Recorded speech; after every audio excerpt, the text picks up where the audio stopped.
What a week! And it only just started. You're on the intersection with Michael Popok exclusively on the Midas Touch Network.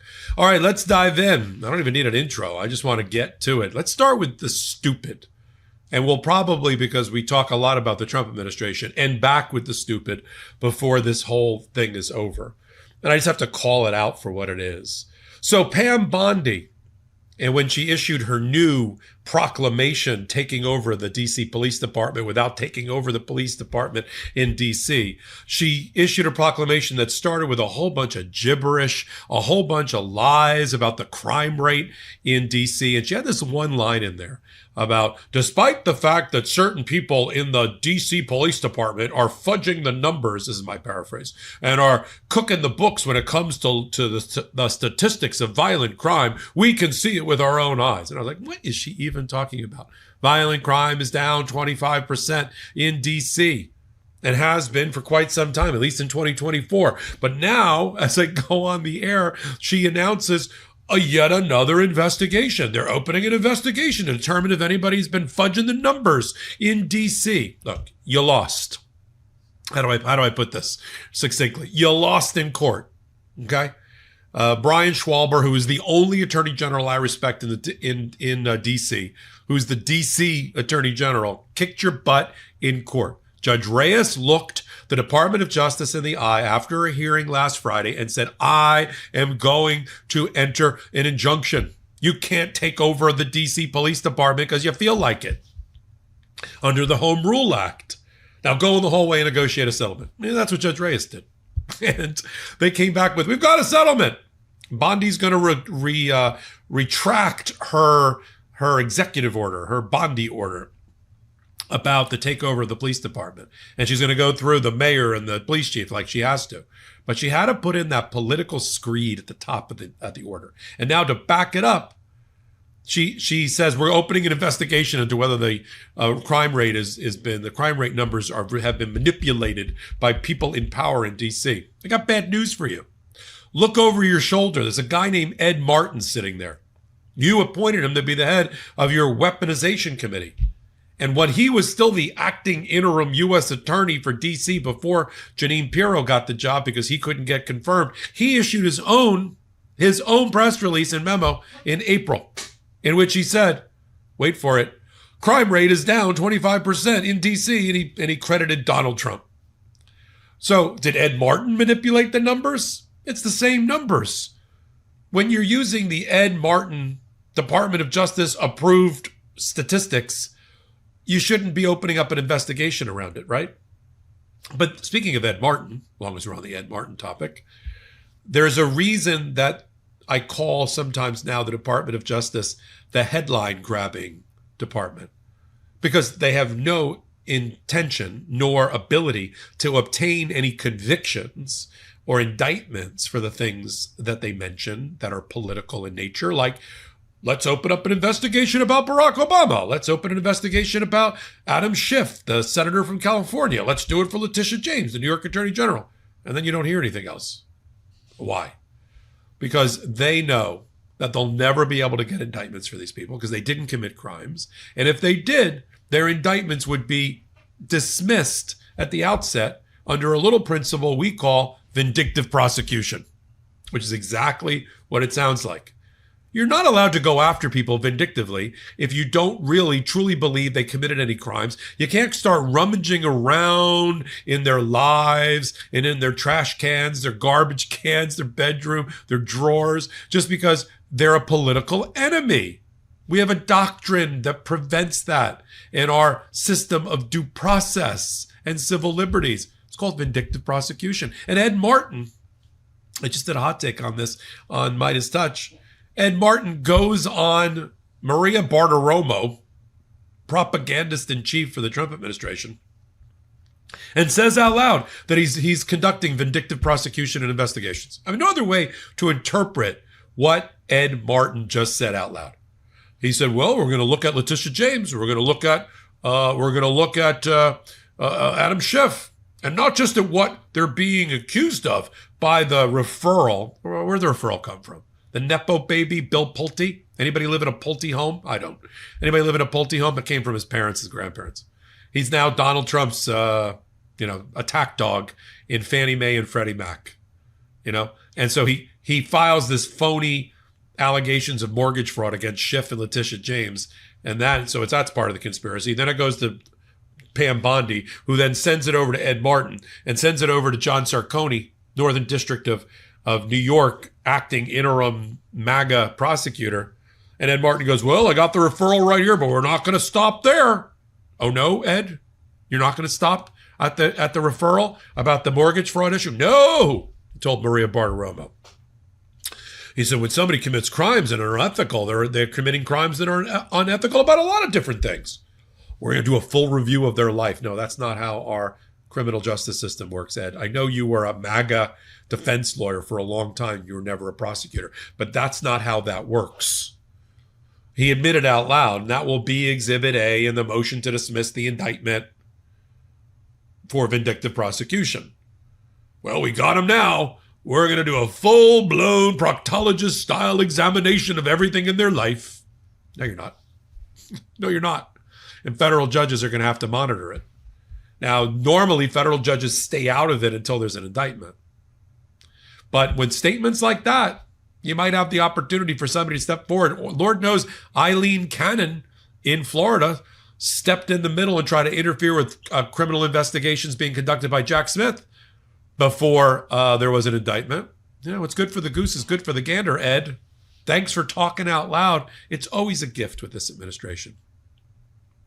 I'm so glad you're here, by the way, on The Intersection. So many amazing things to talk about. What an audience we are building. What a group and a community we are building here just around The Intersection on Tuesday nights on the Midas Touch Network. Some people know me, I guess, only from The Intersection. I finally got my own show. 5 years with the brothers. They said, all right, throw Popok the keys. Let's see what happens. And what's happening is amazing. Continuing what we started with the Midas Touch community building, that for Legal AF community building, we've got The Intersection. And the podcast, the way to help us, as long as we're taking a break here, come over to the audio versions of Legal AF, The Intersection, and download it, leave comments and 5-star reviews, blow a little, it's like bellows with a flame or the embers, just blow a little love that way. Send this clip to people in your life, right? Watch it, download it, listen to it, all that good stuff, 5-star reviews. And then, of course, I'm sort of the master of ceremonies on all things Legal AF over on the Legal AF YouTube channel, Legal AF MTN. You can hit the subscribe button there as well. And I'm really excited about our Legal AF Substack. I'm just very proud of it, but excited by the community that we're building there. Come over there. We got over 70,000 people on Legal AF Substack. It's the number 10 with a bullet rising on news and politics on the Substack as it's rated.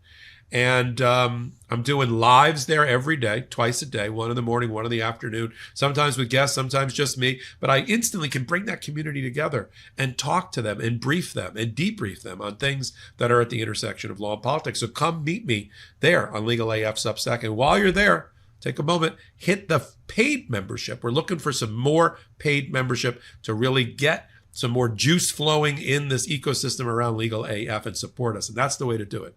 It's about the price of a cup of coffee a month to support Legal AF Substack. All right, let's get back to we started with Pam Bondi opening up yet another phony investigation so she can get the headlines. I said it's the headline Department of Justice.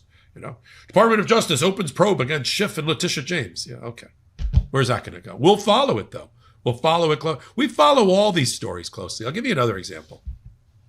7 months ago, Donald Trump, with great fanfare, announced that he had settled with 9 or 10 different major mega law firms who had been violating diversity, equity, and inclusion and racial discrimination because they've been hiring too many black and women partners in the law firms. I don't even understand that attack. But that was a phony attack anyway. And we've settled with them for $1 billion, big number, for pro bono services, free legal services for all things Trump. And we're like, oh, crap, really? Why did that happen? And then, some firms fought back and won in federal court. But these other firms, including one that I worked at, full disclosure, named Skadden Arps, settled. And then I wondered, what happened in the last 7 months? Are they doing anything? Are they helping the Trump administration? And it's a mixed bag. Some law firms have basically put up the middle finger and they haven't allowed Trump to cash in any of his free legal service. Now, the reason Trump went after these law firms is obvious. Just like he's going after the banks now that wouldn't bank with him. You know, he's a fraudster. He's an adjudged sex abuser. He's a indicted interferer with elections. He's a convicted felon. And law firms didn't want to touch him with a 10-foot pole. He was radioactive. Major law firms were like, pass. So that's why Donald Trump was left with like this hodgepodge collection of loser lawyers, Sidney Powell and Rudy Giuliani, last gasp. They should have been put out to pasture a long time ago, mentally unstable, captains of Team Crazy, and Ken Chesborough you never heard of. All these lawyers nobody in my field ever heard of. And even the lawyers that worked for major law firms, they had to leave their major law firm because the major law firms didn't want to represent Donald Trump. That's how we got Todd Blanche. That's how we got Emil Bovey. That's how we got Chris Keiss. And Donald Trump always stuck in his craw that the major New York firms, a lot of them based in New York, turned their back on him. And so he went after them as soon as he could. And what he went for, it was the soft underbelly of the firms. Not their money making, but the two places he knew they were vulnerable. One, they had a DEI program. Oh, Lord. Yes, they did. They did and they do and they should to help promote Black and brown communities and women into the upper echelon of the law profession.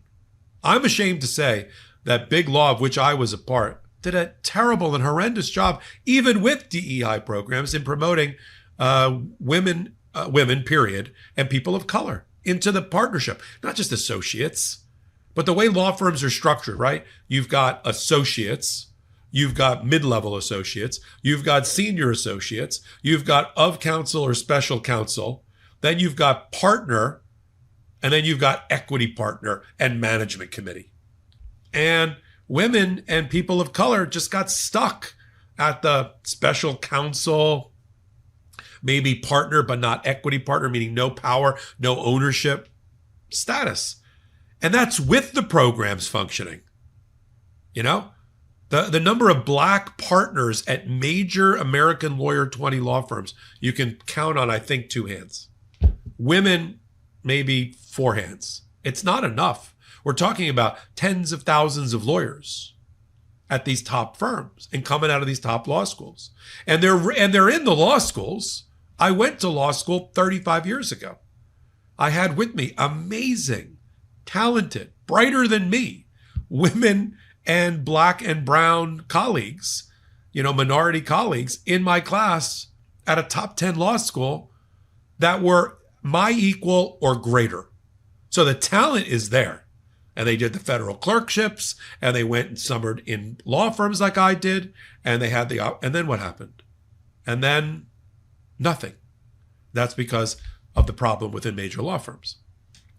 And so Donald Trump didn't like this. Like, your DEI programs, there's not enough white lawyers. Is that the problem? There's not enough white Jewish lawyers in New York. Is that the problem? And then he went after their pro bono programs. Why pro bono programs? That's where we give back as a profession for free for the downtrodden, for the underprivileged, to those who can't afford $1,500 to $2,000 an hour of legal time, but deserve the same legal talent in their cases. Ruby Freeman and Shane Moss, I'll use that as an example. The Fulton County election workers, mother and daughter, who were attacked mercilessly by MAGA and by Rudy Giuliani, until Wilkie, Farr, and Gallagher, with their pro bono program, represented them and got a $158 million judgment against Rudy Giuliani, and then they stopped. But today, Wilkie, Farr, and Gallagher wouldn't take that case. Today, Wilkie, Farr, and Gallagher paid $100 million in free pro bono time to Donald Trump. I just had on the show Robbie Kaplan, E. Jean Carroll's lawyer, but she's so much more than just E. Jean Carroll's lawyer, even though they're about to take $100 million off of Donald Trump. Second Circuit just ruled again for E. Jean Carroll on an $83 million judgment of hers in her favor. One more ruling left, and then it's the Supreme Court. So she is at the 11 p.m. on the clock, and midnight she gets her $100 million. This is E. Jean Carroll. But Robbie Kaplan, when she was a partner in a law firm, major, Paul Weiss, She worked on a pro bono case representing Miss Windsor in a case that led ultimately to same-sex marriage being approved by the United States Supreme Court as a constitutional right. She did that as a young partner in Paul Weiss in the pro bono program for free, taking Edie Windsor's case, about her marriage in Canada to her wife. And that led ultimately to the precedent that led to same-sex marriage. That wouldn't happen today with Donald Trump's attack on pro bono programs. So that's the way he went after those two things. So I looked at the pro bono programs. I think Bloomberg Law did it, Wall Street Journal did it, and here's what I found. Two of the firms, Kirkland and Ellis and Skadden Arps, I worked at Skadden, remember, are doing work for the Commerce Department and Howard Lutnick on their tariffs. Okay. So that's one. Okay. And that's about it. There's some other law firms that have actually decided they're going to sue the Trump administration. Milbank Tweed is suing the Trump administration and representing a couple of cities in some sanctuary city litigation, suing the Proud Boys. So that's happening. And some other firms, and even Paul Weiss is suing the Proud Boys. So Donald Trump's not able to cash in on this $100 billion, this $1 billion so far. And then the reporting that came out of the New York Times is that Boris Epshteyn, who put together Donald Trump's legal team, such as it was, which is now all in the Department of Justice, John Sauer, Solicitor General, Todd Blanche, Emil Bovee, all these guys were put together by Boris Epshteyn. He's the one that negotiated with all the law firms, and he's the one that hired Skadden Arps and Kirkland and Ellis to work for the Commerce Department for Donald Trump. But other than that, even though it was to much fanfare, they're not caving to Donald Trump, even though they signed a deal to do so. Now you got 14,000 Harvard alumna and alumni who are telling Harvard not to settle. Even though we're getting closer, get ready. I want to manage expectations. We're getting closer to a $500 million or so announced settlement with Harvard University with Donald Trump. I mean, he's going after my alma mater, Duke. He went after Columbia and got a settlement, and Brown and got a settlement. And all he's doing is making America less technologically advanced, less scientifically advanced, less medically advanced, because most of medical technology and just technology in general and healthcare technology and healthcare advances come out of these universities, and Donald Trump is attacking them, taking their money from them, which they weren't wasting. They were using for medical breakthroughs and technology breakthroughs. It's another way that Donald Trump is undermining our national security and our ability to be healthy and happy. But that's not the only way he does that. I mean, look what he just did in the White House with Zelensky. I followed this very closely on the Legal AF Substack. Whatever happened on Monday was a complete and utter disgrace and debacle for American diplomacy, the American presidency, and the American reputation around the world. There's no other way. I'm not going to sugarcoat it. Donald Trump crapped the bed. Am I allowed to say that on this show? Shit the bed in Alaska. Yeah, under a banner of pursuing peace, where he got his ass kicked and his lunch eaten in front of him by the bully in Putin. And Donald Trump walked into it leading with his chin and got knocked out. And therefore, America is lesser for it, and Zelensky was undermined by it. As we watch the optics of American soldiers not only bending the knee, but bending over to iron and fix a red carpet that Donald Trump couldn't even walk down properly in front of Putin, bowing in front of Putin. That's what it looked like. That's the optics, as Donald Trump applauded it. I mean, you can't make this up. Can you imagine if Joe Biden or a Democrat did any of this? Then Donald Trump puts him in a warm embrace, puts him in the back of his SUV, drives off to get to the meeting. And then from there on end, it was Putin, Putin, Putin. And Donald Trump got his lunch eaten. And then, knowing that he had failed in Alaska, no ceasefire, no repercussions for no ceasefire, no trade sanctions for Putin, Putin got a 50-50 shot of obtaining more land and more territory in Ukraine than he's been able to obtain in 3 years of war. he would never obtain in 3 more years of war, but Donald Trump was going to give it to him like it was Sunday pot roast. Here you go. Here's the rest of the Donbass. With Ukrainian lives hanging in the balance. So that was the Alaska visit, where they left behind papers in a copier that we all picked up and learned more about it then. It was so bad that they had to scramble to choreograph a meeting on Monday and bring in Zelensky to save Donald Trump's bacon and not the other way around.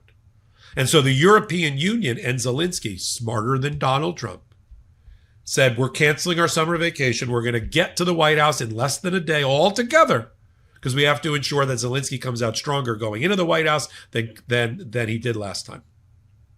I mean, in terms of his negotiation posture with Putin.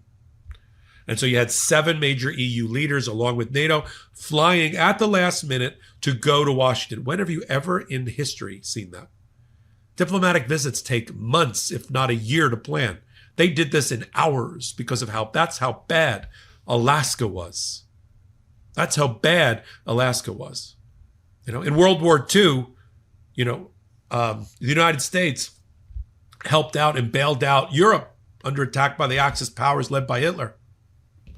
Europe just bailed us out. I mean, there's no other way to put it. Europe just bailed our ass out. And Zelensky, there was only one strong leader in that room in negotiations, and his name was Zelensky, not Donald Trump. And still, not only is there no ceasefire, not only is there no plan for the next meeting, it's just a bunch of empty promises. It's the best Zelensky could obtain, given the hand that he was dealt. He was very smart in how he manipulated Donald Trump. I said in a hot take recently, I'm not a big MMA fighter person, but I do understand the sport.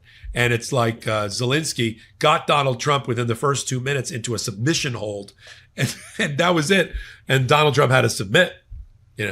First he wore the military suit, right? He didn't capitulate to the White House protocol office about, you better dress up, wear a suit and tie. And he handed a letter to Trump about from his wife to Melania.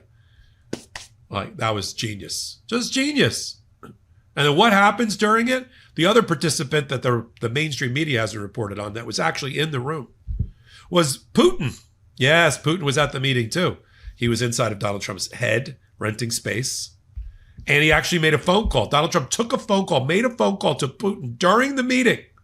And then comes back with a hot mic moment telling Macron, yeah, I know it sounds crazy, but he really wants to make a deal. No, he doesn't. He wants to exploit your lust for the Nobel Prize and try to get a deal that benefits only Russia and does nothing on European national security or the security of Ukraine. And then he makes a phone call after taking the call from Putin. Donald Trump makes a phone call to Hungary's President Orban, to try to get Orban to drop his opposition to Ukraine joining the EU. So we're not going to put Ukraine into NATO, but we're going to put it into the European Union. Okay. I guess that's one way to make lemonade out of lemons. And how else does Putin enter the room? He bombs Kiev and other cities before the meeting, killing 11 people, including children. Because that's who we're dealing with. And Donald Trump, forget about the checkers and chess analogy. This is a violent dictator madman on one side and a mad president on the other. And our national security is undermined as a result. When we come back to the intersection, I want to talk about national security, the Posse Comitatus Act in the D.C. case, about the new Attorney General suit brought by 21 attorneys general, including Rob Bonta from California and Matt Platkin from New Jersey, who I just interviewed, and it will be up on Legal AF YouTube tomorrow, or will be this week at least, about the new lawsuit that was just filed in Rhode Island. I want to talk about, like I said, Posse Comitatus Act and national security, and Donald Trump's use of national security as a way to gain more power and what federal judges are doing in resistance. And for that, I have Hina Shamsi,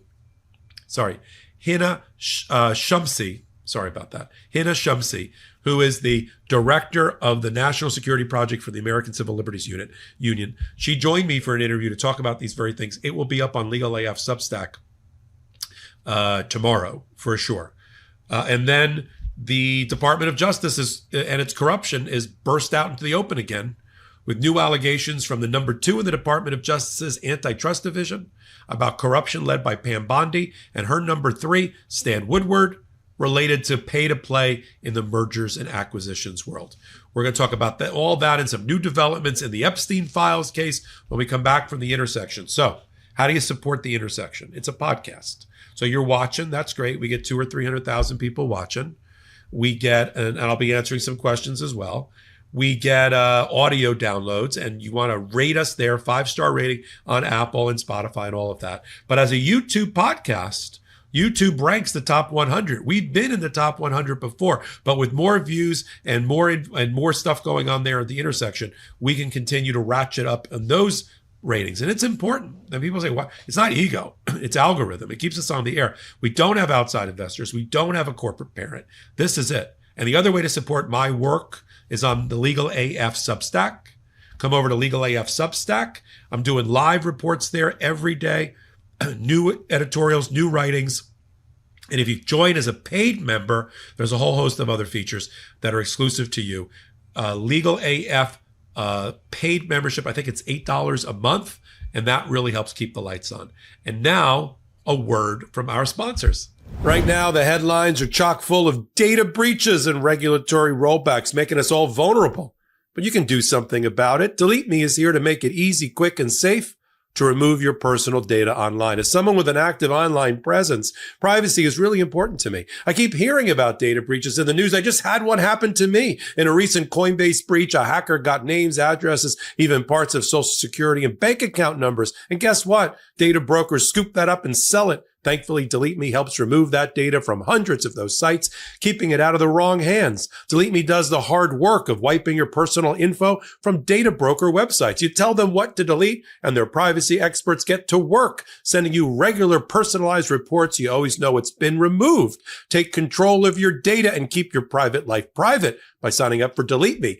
Now at a special discount for our listeners, get 20% off your Delete Me plan when you go to joindeleteme.com/legalaf and use promo code legalaf at checkout. The only way to get 20% off is to go to joindeleteme.com/legalaf and enter code legalaf at checkout. That's joindeleteme.com/legalaf and code legalaf.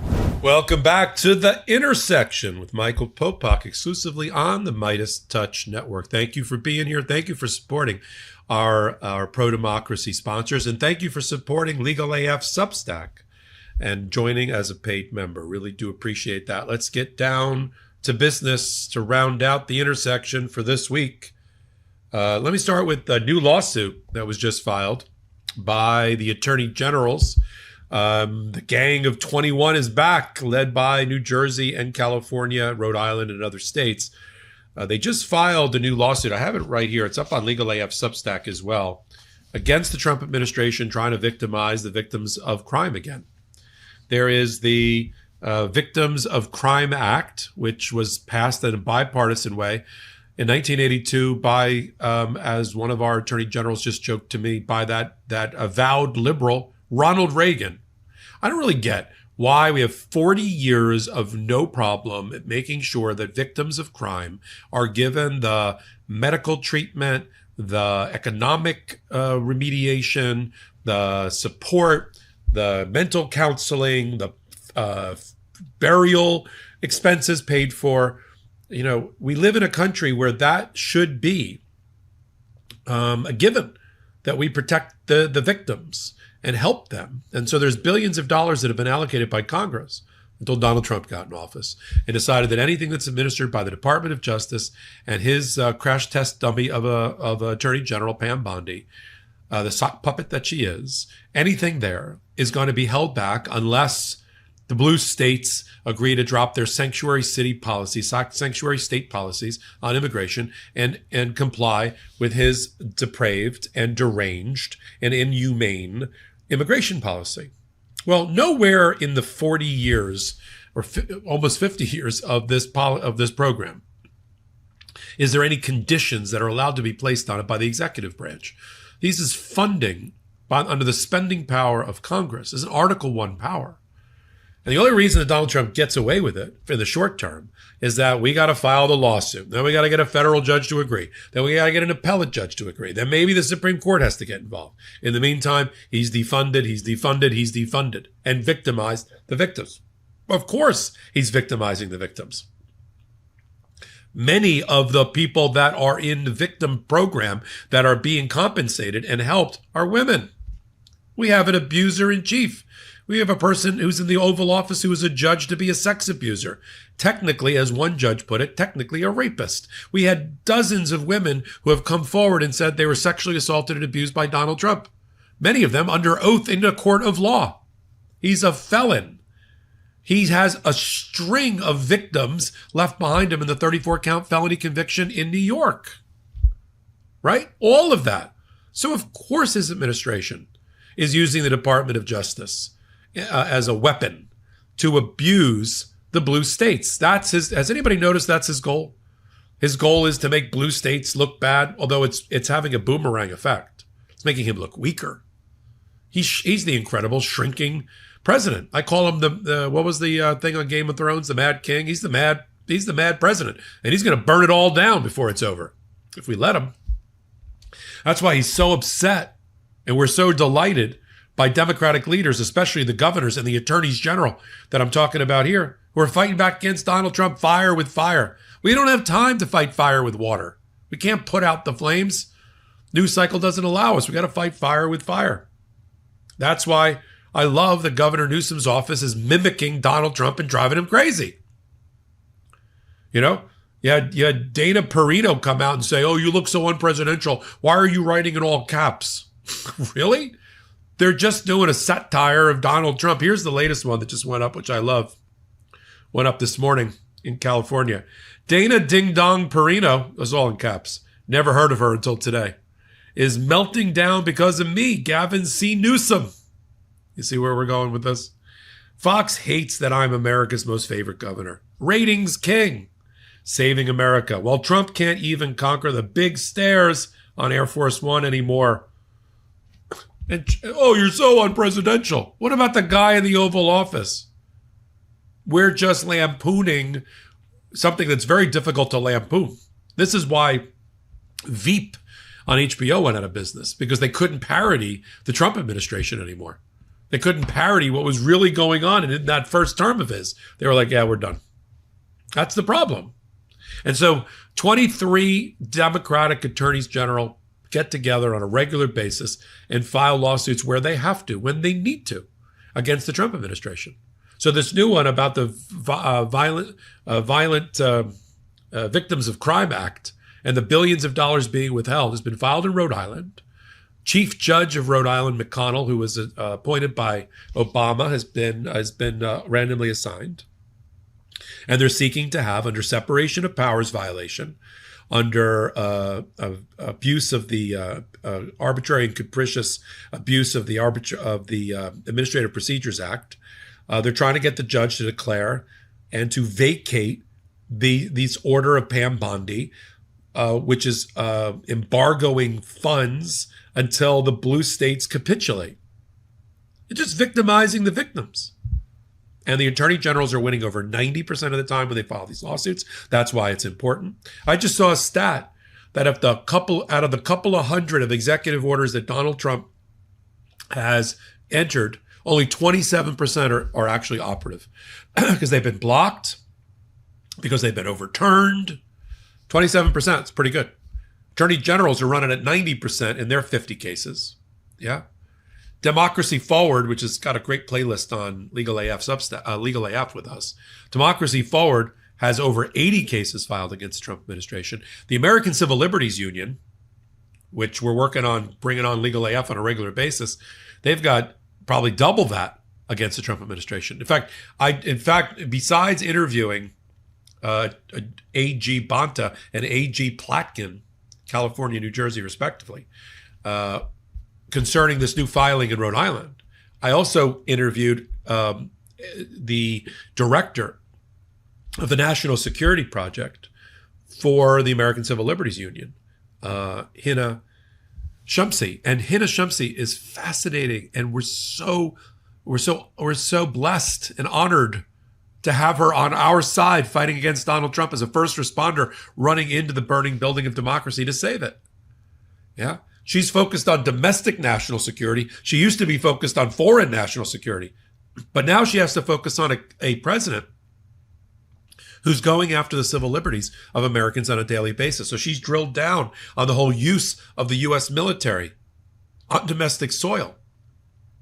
And the fact that it puts both parties in harm's way. It puts the National Guard that isn't trained to be domestic law enforcement in harm's way. And it puts the person on the other side of the rifle in harm's way. Because this is just rife with civil rights violations by a ill-trained, not properly trained military. Marines are not trained to make arrests. I mean, the MPs are. But Marines are not trained to make arrests or de-escalate problems or situations. They're trained to do something else, right? Take down the enemy, blow up that building, capture X, Y, and Z, right? That. Fight and win a firefight, not take a peaceful protest, First Amendment protest, and know what to do about it. And that's what national security experts like Hina Shamsi is worried about.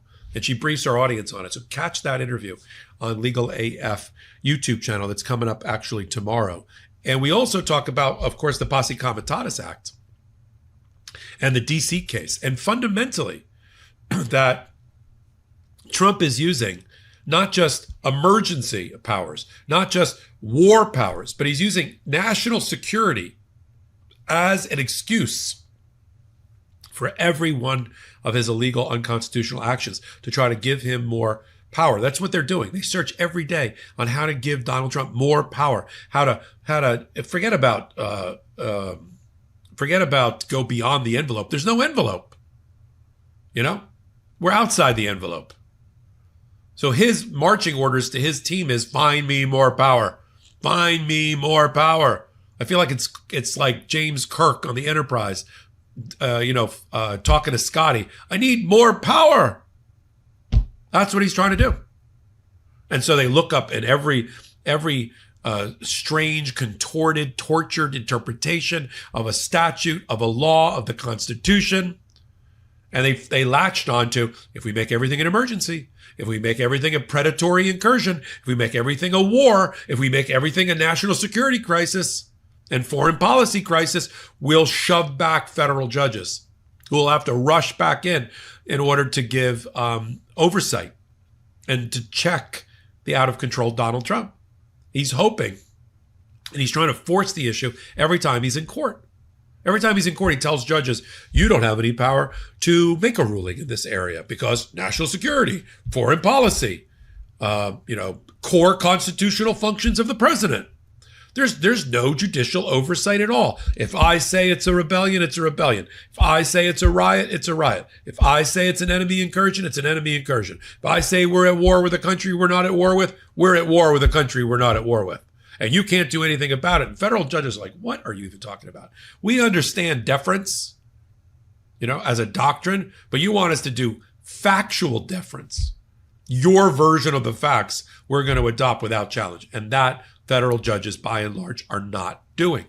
That's what we're watching on full display with Judge Breyer in San Francisco, who just held a 3-day trial. We're waiting for the ruling. But it didn't go well for the Trump administration. At one point, Breyer, trying to figure out whether the Posse Comitatus Act had been violated and what he can do about it, said to the lawyers of the Department of Justice, I don't like your position. Your position is there's no limits to what the president can do once he declares that there's some sort of rebellion. And I'm not buying that it was a rebellion or that he can violate the Posse Comitatus Act as a result. This limitless power thing is troubling the federal judges. And we're going to watch how he works his way out of this knot in the way he writes his opinion, knowing that the Ninth Circuit Court of Appeals is watching him, including the same 3-judge panel that didn't agree with him the first time on whether the federalization of the National Guard was appropriate in California. So he's got that he's worried about and working on. That's the Posse Comitatus. But you see Donald Trump will fold if he's pushed to the mat and his feet held to the fire by a federal judge, Judge Reyes in D.C. I'm going to rule against you about your takeover of the D.C. Police Department in violation of the Home Rule Act for the district. Now go settle. And they went and settled. We just saw another example of Donald Trump folding in his in Alligator Alcatraz. There's a couple of suits floating around in Miami about the Alligator Alcatraz. One is Judge Williams, who stopped the continued development of Alligator Alcatraz. No more buildings until she gets to the bottom of the environmental impact, environmental concerns in the middle of the Everglades, effectively affecting the Florida's water supply. Now, in a couple of days, her injunction is going to run out. She'll have to decide whether to extend it. But there's another case in front of Judge Ruiz, who sits in the same courthouse, but took a very different view. I wonder if it had anything to do with the fact that he was Trump appointed. Judge Williams was like, I have jurisdiction, and I'm going to make a ruling to stop the construction, even though the construction is not in Miami-Dade County. It's in Collier County. In Florida, this thing sits at the intersection, speaking of the intersection, of Miami-Dade County and Collier County. The runway for the airplanes for Alligator Alcatraz, Miami-Dade County. The buildings or the structures, whatever you want to call them, the lean-tos, that's Collier County. But the judge didn't say, well, I don't think I have jurisdiction. She said, I've got enough jurisdiction. There's enough facts here and support in Miami, and let me make my ruling. Judge Ruiz got all wrapped around his own axle about the venue. Oh, venue. Are we in the right courthouse? I don't know. Are we? You're a federal judge. He had to turn a blind eye to the fact that there was actually success in the lawsuit as he dismissed part of it and sent it to Orlando. What was the success? Donald Trump folded. His Department of Justice folded. The biggest argument the ACLU, there they are again, the ACLU made is that their clients inside of that Alligator Alcatraz aren't meeting regularly or properly with their lawyers. There's a First Amendment problem. There's a due process problem, right? There's a Sixth Amendment problem. And suddenly, before the injunction hearing on Monday, yesterday, Trump folds and says, oh no, we're going to be processing all these people and give them immigration court hearings, yes, at Krome, Krome, North facility in Miami. In Miami, Judge Ruiz. So the solution for the thing that you said doesn't belong in Miami and it has to go to Orlando and spend so many pages bemoaning, why are we in Miami? The solution the Trump administration came up with is in Miami. And your own colleague down the hall from you at the federal courthouse in the downtown Miami did not have this problem with venue. I wonder what the difference is. But it's a win, because sometimes you win if you're an attorney general or you're an interest group or you're the ACLU. Sometimes you win by filing the case and obtaining the injunction from the judge, where the judge says it's more likely than not that you're going to win. Sometimes you win because the Trump administration folds. Sometimes you win because you get the injunction and the Trump administration doesn't appeal and releases the funds, the millions and billions of dollars, and doesn't take the appeal. And those are the cases I want to focus in on also, because we are winning those. That's why we're up to 90% win rate in front of federal judges. Sure, it's down to 30% at the Supreme Court, but not every case makes it to the Supreme Court. In fact, very few do. I did the math for everybody. 5,000, 8,000 cases get filed every year in federal court, give or take, civil and criminal, right? From that group, it's a funnel.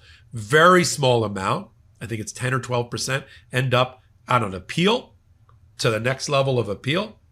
And then 0.001 or something like that percent end up at the United States Supreme Court. Of all the cases that are filed in a given year, in the thousands, in federal court and state court, tens of thousands. Even if you add all the emergency docket together, along with the regular docket, the regular list of cases for the Supreme Court, it's 100 cases out of multiple thousands of cases filed. So we got to continue to use the fire hose to flood the zone and do a full court press in the courts and here together on the intersection as well. Let me end the intersection today talking about a new corruption scandal coming out of the Department of Justice. What else? And Donald Trump's not just abusing the financial system to benefit himself and those around him alone. He's using the Department of Justice as well. Of course he is. So Roger Alford, very well respected antitrust lawyer. Number 2 in the antitrust division until a month ago. Started being a whistleblower about an approval for a merger, a $14 billion merger, pretty sizable merger. Just to give you, pretty sizable merger, $14 billion, between Hewlett-Packard and a company called Juniper. And the problem is it would dominate the wireless network, equipment, manufacturing, and software technology business, making consumers have to pay more. And so the Trump administration filed a complaint to stop the merger. Now, that sounded okay. And then it was all about how much money can they put in their pockets.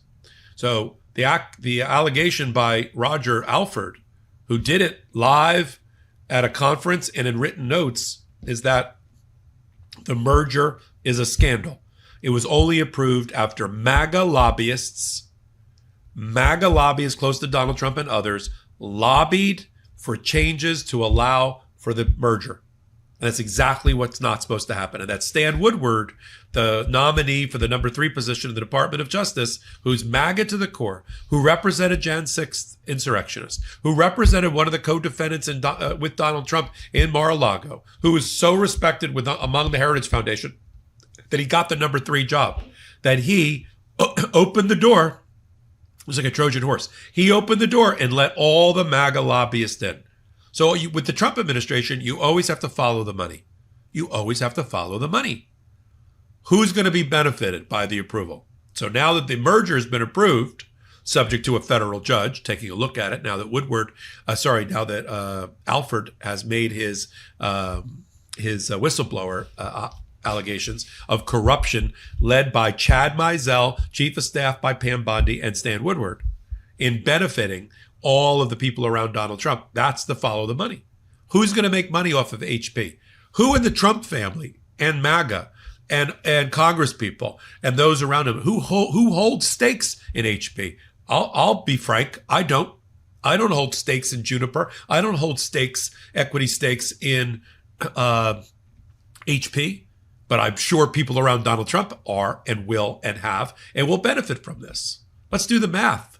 Before the Trump administration is over, Trump and his family and his friends will put in their pocket somewhere between $5 and $10 billion. Put this in a time capsule. That's what Popok's prediction is. $5 and $10 billion will end up in the pockets of Trump, his family, and those around him, including in the cabinet, and family offices of people in the cabinet before this administration is over. I mean, we're going to continue to call it out. We're going to continue to follow it and rip the cover off the ball and talk more about it like we do here on The Intersection. But that's the reality. And this corruption scandal, so this Department of Justice official has gone to the judge and said, you should look at whether there's been smoke-filled backroom deals in order to approve this, because it is a scandal. And if you knew what I knew, he told the judge, you would be very concerned. So look for this judge to step in, bring in this former Department of Justice official and get to the bottom of it before he approves that merger. And I'll continue to follow that now. I'm so glad you're here with me. Take a minute and send some love over to the Intersection as a podcast on audio platforms, 5-star reviews, and leave reviews. I read them. And also, of course, watch this and send it to your friends. We have commercial-free versions that are up on the Legal AF Substack, which I'd like you to come over and join. You're going to get some tomorrow. I think Adam Klasfeld and I are going to be breaking some new news on a live report on Legal AF Substack. And if you can spare $7 or $8 a month, become a paid member of Legal AF as well. But I'm so honored to have you here with me. Until my next Intersection, next Tuesday, this is Michael Popok for All Things Legal AF. I'm Michael Popok, and I got some big news for our audience. Most of you know me as the co-founder of Midas Touches Legal AF and the Legal AF YouTube channel, or as a 35-year national trial lawyer. Now, building on what we started together on Legal AF, I've launched a new law firm, the Popok Firm, dedicated to obtaining justice through compassionate and zealous legal representation. At the Popok Firm, we are focused on obtaining justice for those who have been injured or damaged by a life-altering event, by securing the highest dollar recoveries. I've been tirelessly fighting for justice for the last 35 years, so my own law firm organically building on my legal AF work just feels right. And I've handpicked a team of top-tier trial fighters and settlement experts throughout all 50 states known as big auto injury attorneys who have the know-how to beat heartless insurance companies, corporations, government entities, and their attorneys. Big Auto's attorneys working with my firm are rock stars in their respective states and collectively responsible for billions of dollars in recoveries.